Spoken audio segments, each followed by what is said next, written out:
It was the Swedes, they tell me. The Swedes.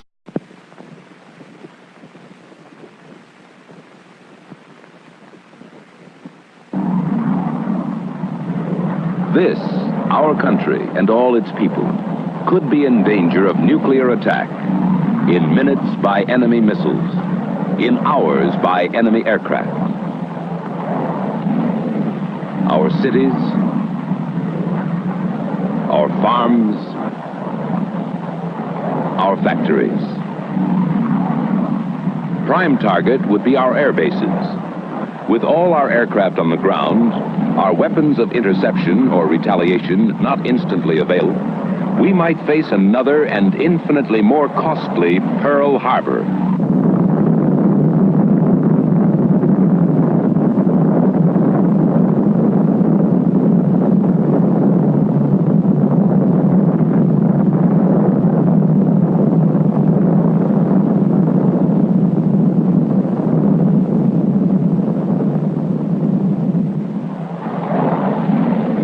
To avoid surprise disaster, some of our aircraft must always be in the sky or on the alert, carrying nuclear weapons. These weapons are always unarmed. They will be armed only following a decision by the President of the United States. Only these ready aircraft with nuclear weapons can form our first-line deterrent force in peacetime, our sure striking force in case of attack.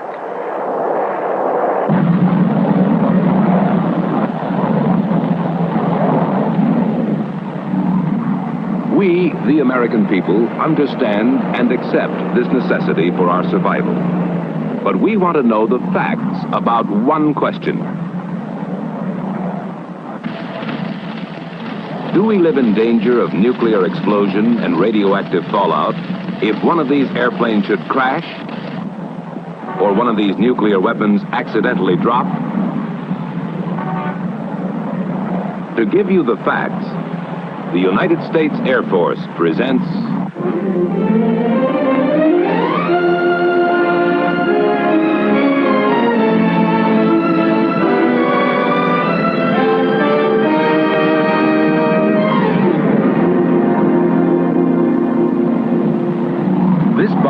carries a nuclear weapon.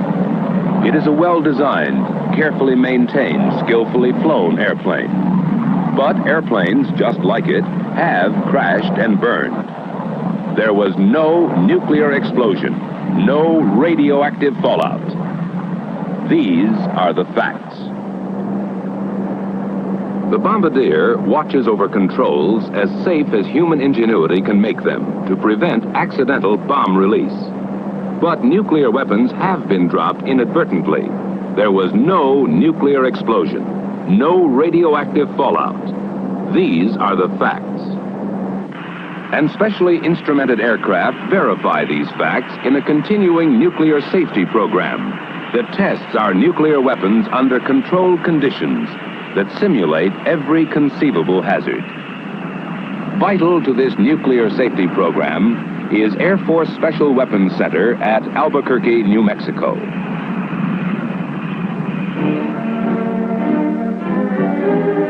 Here, in ultra-modern laboratory buildings, work scientists in and out of uniform.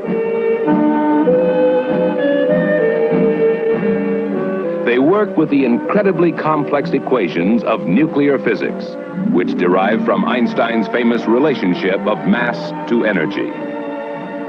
These cryptic figures, programmed into lightning-fast computers, are the theoretical base upon which these scientists, together with those of the Atomic Energy Commission, can build nuclear weapon safety.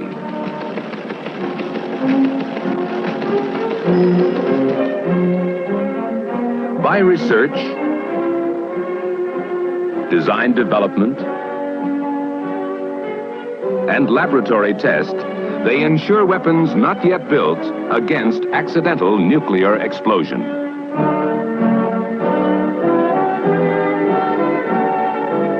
They have been doing this successfully since 1945 in safety conferences with other Defense Department agencies and the Atomic Energy Commission. In 13 years, there have been a few accidents, but not one has resulted in nuclear explosion or radioactive fallout. These are the facts. What keeps our nuclear weapons safe? To understand why there has never been an accidental nuclear explosion, you must first know how these explosions can be produced, the general principles of nuclear explosions.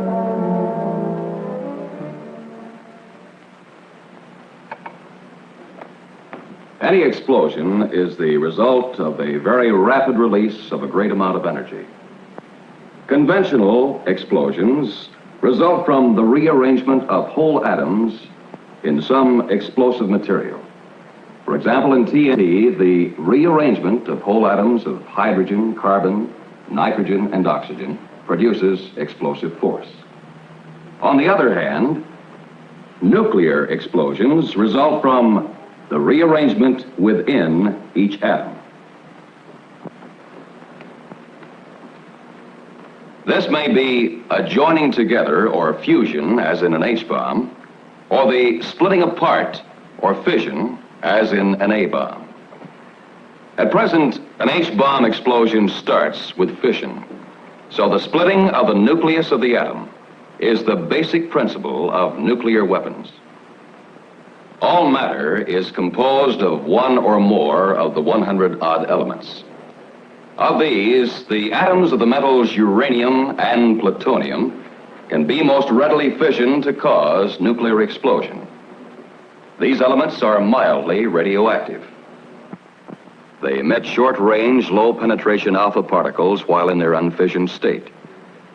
These alpha particles do not have the harmful effects of the longer range and stronger gamma rays, which are given off by certain elements such as radium or by the products of nuclear fission.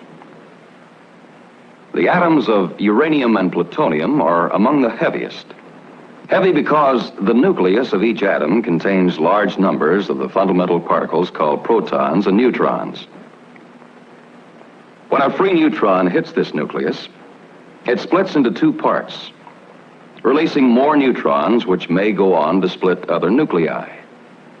The resulting fission products become highly radioactive, emitting the long-range and dangerous gamma rays.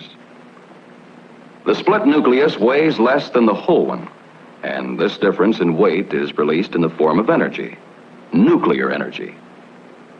After fission, harmful gamma radiation. Before fission, innocuous alpha radiation.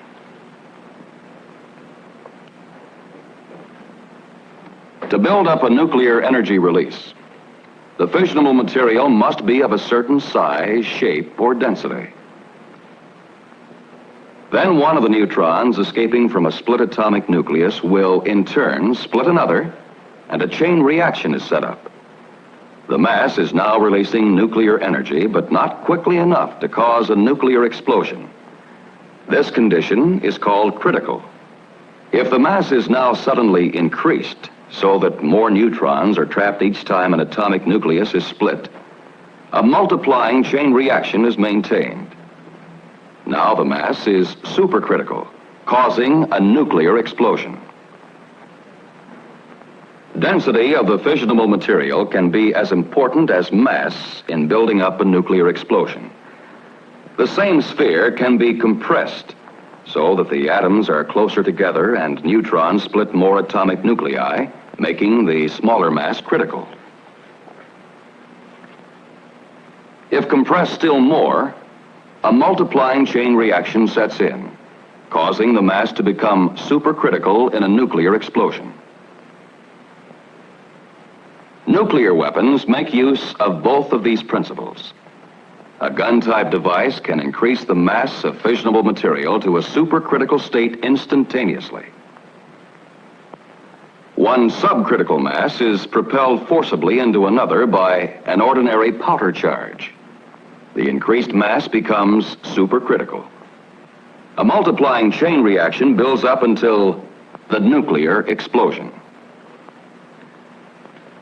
Obviously, if any mechanical device keeps these two subcritical masses apart, the weapon is nuclear safe. Applications of this fact prevent accidental nuclear explosions in gun-type weapons. Hey, the Swedes.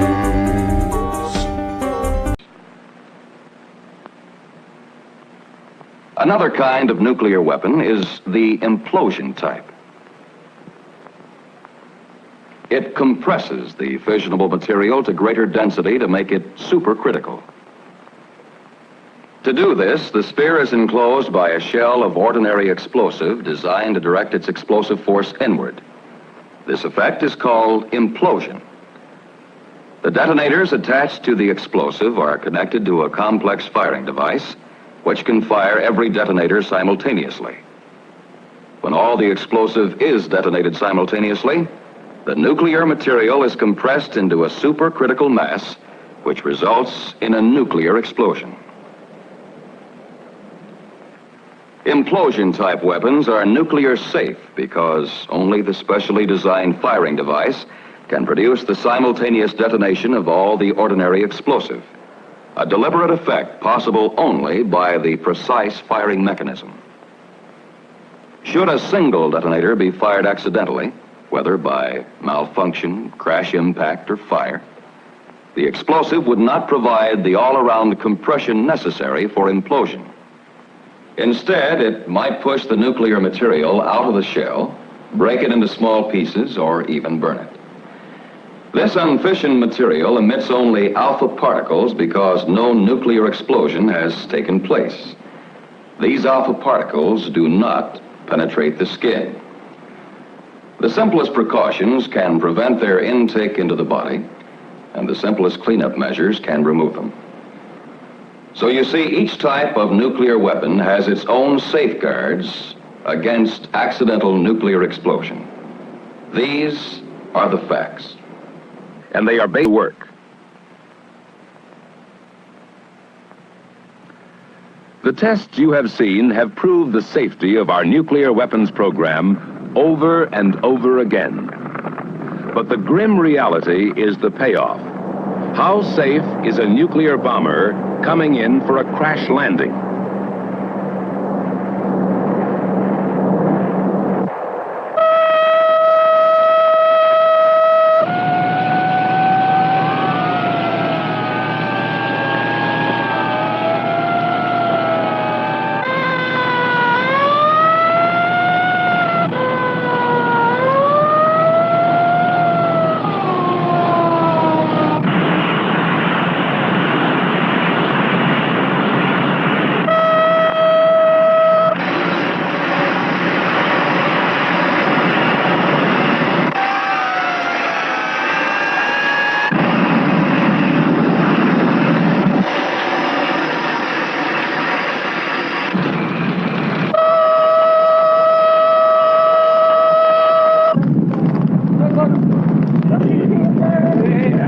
Not the impact of the crash landing, nor the fire which often follows, not even detonation of the ordinary explosive in the weapon, cause nuclear explosion or radioactive fallout.